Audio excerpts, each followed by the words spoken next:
My name is Nancy Volks. I'm the Parish Life Director at St. Clair's Church in Colony, New York. Welcome to my home.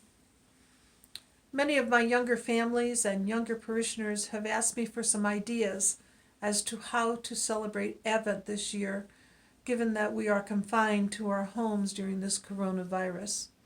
It's about a week before Thanksgiving, and so I pulled out a few ideas that I used to do when my boys were little, and some things that I will be doing for myself this Advent. And so let's get started. The first, of course, is the Advent Wreath. We have an Advent Wreath at church, but you can have the Advent Wreath in your home, the domestic church. We have 4 candles in the Advent Wreath. I like to use the blue. The blue has been used by the monks for probably 300 years or so. The traditional purple remind me of Lent, and so I've decided and have, since we've had this in our home, to use the blue candles.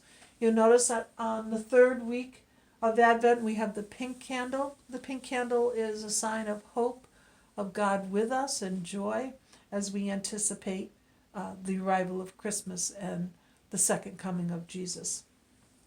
I use artificial greens. I'm not home a lot, and so I like to just use the artificial greens, and then I like to collect some pine and some things and put them in a little pouch, and I put them underneath, and so I have the smell of the greenery, but I have the artificial wreath.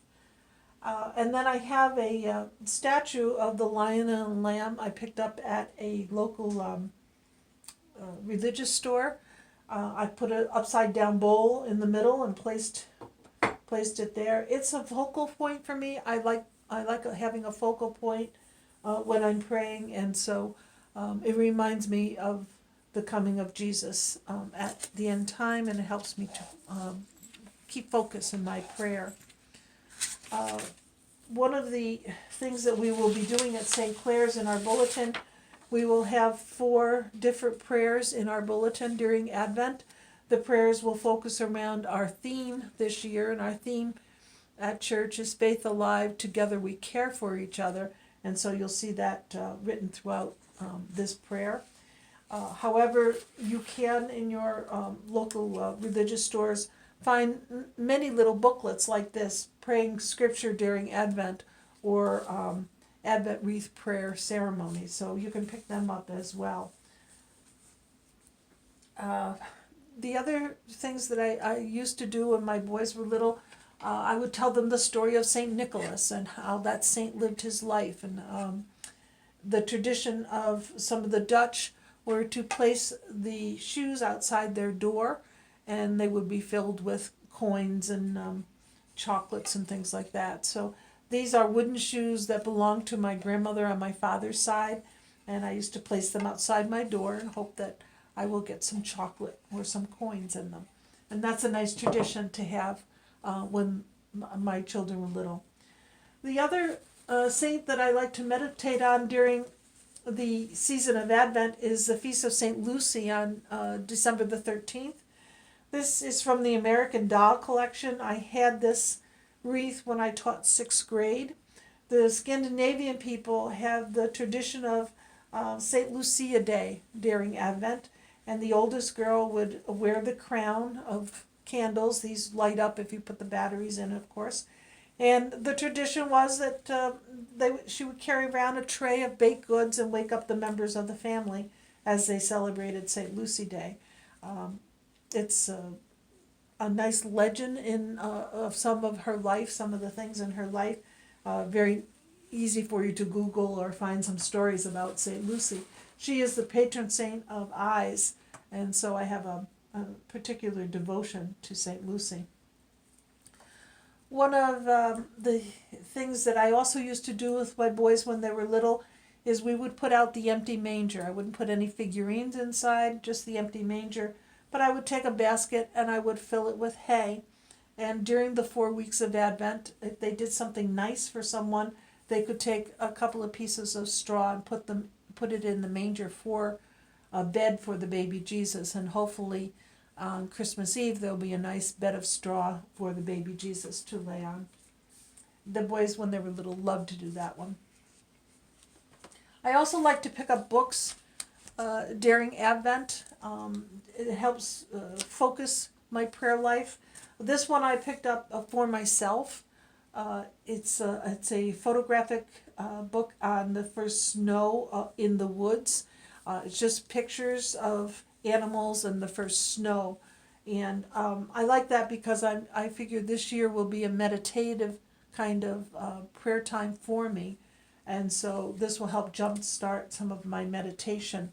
I also like to go to for a walk in the woods.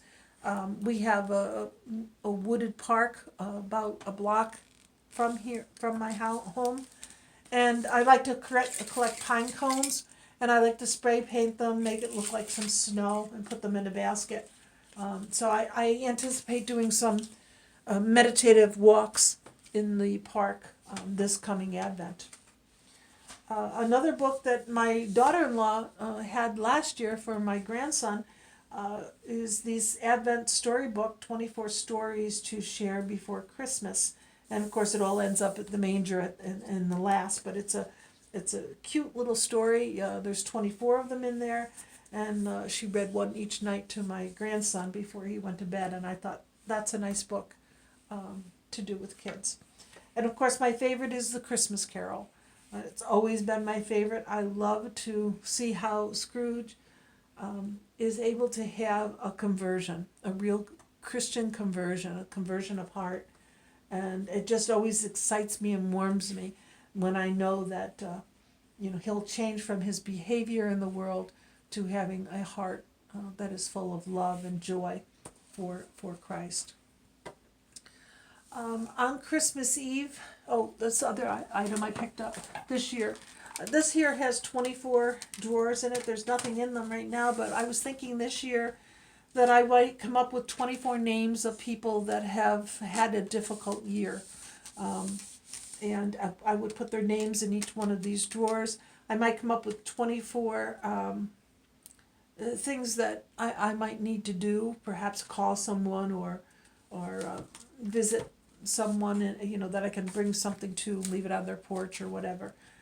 So this year, this is one of my activities that I want to do, and so I'll be praying for 24 people, specific people, and doing 24 specific things of that will be a good service to someone. The other thing that I like to do on Christmas Eve is I replace the blue candles with the white candles, and I also get a big pillar in the middle, what they used to call the Jesus candle. And on Christmas Eve, after the boys would put the figurines in the manger, we would replace these with the white candles. We would light it and say a prayer before they went to bed. And then in the morning when we had our Christmas breakfast, we would light them all again. So it was a nice sign of the light of Christ in our life. And so that's something else that you can do on Christmas Eve and Christmas morning. One of the traditions that we started last year at St. Clair's was to hang a baby Jesus stocking. And what we did was we just put it on a hook, and we told all of the kids in the parish that if they wanted to pray for someone specific, maybe somebody in their family has cancer or whatever, they could put the prayer in there. As they said a prayer, and then they put that wish in there. Or if they did something nice for someone, they could write it down and put it in the Jesus stocking. And so on Christmas morning, these would all be, things that are gifts to the baby Jesus. So that was something that we started last year at St. Clair's Church. And because of the coronavirus, probably won't happen this year, but certainly you could do it in your home. And we will continue it once we are able to gather together as family. I do know that there's some commercial things out there with the chocolates, with an advent calendar, a countdown, and these are nice. They're nice to have for the kids, but I also think that perhaps doing something that is of service to someone is a much more excellent idea. You could probably do them both together. Do this first, and then do the advent calendar with the chocolates. So these are some of the ideas that I have. I hope that they are useful for you. If there's some other things that your family have done, please let us know, and have a very happy Advent. Thank you, and God bless.